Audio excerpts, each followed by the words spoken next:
Good day everyone, I am Jen Cadet Cisneros. In this video we are going to talk about the 4 laws of thermodynamics.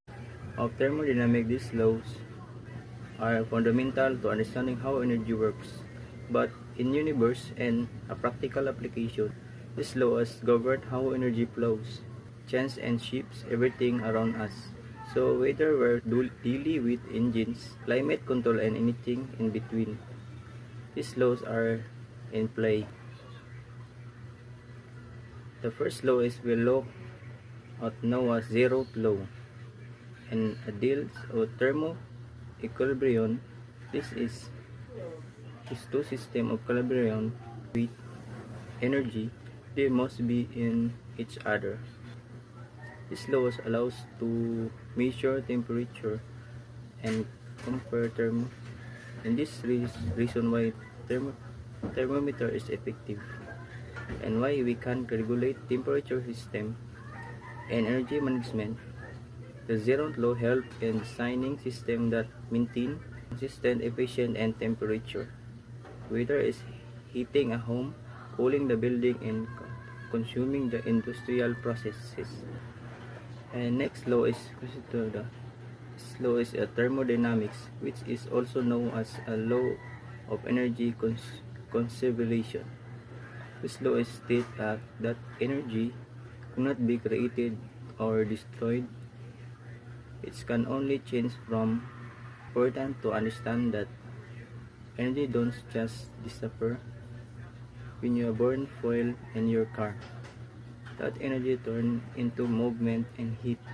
When you see electricity, that energy comes from somewhere else. Maybe the sun wind of fossil fuel and system are looking at. Energy is shifting from to others. For energy management, these laws are crucial because it means we need to track energy flow and focus and efficiency, ensuring that as a little energy possible is wasted. Efficient system reduce of minimizing wasted energy, whether it's the converting wasted heat and factors are using renewable sources like solar and wind. Energy conservation is heart and sustainability. This second law is thermodynamics is the law of entropy.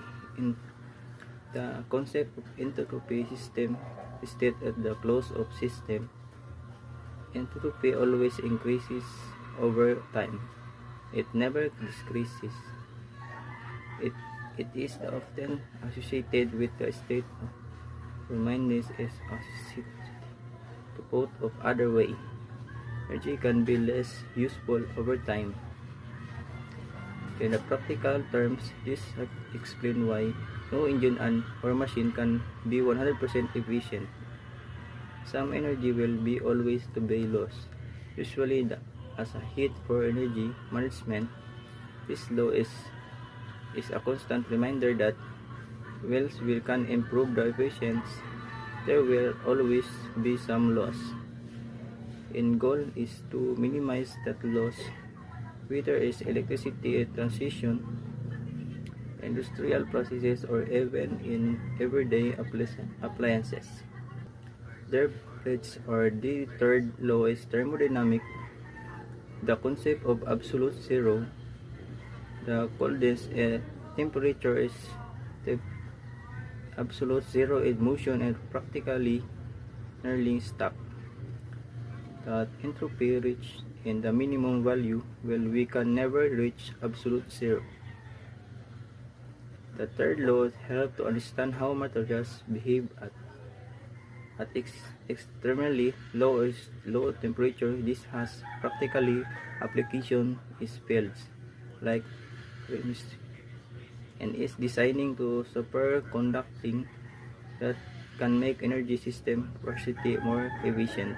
Now is surprise this law are important. They explain how we must deal with efficiency and how we can design system to use energy more wisely.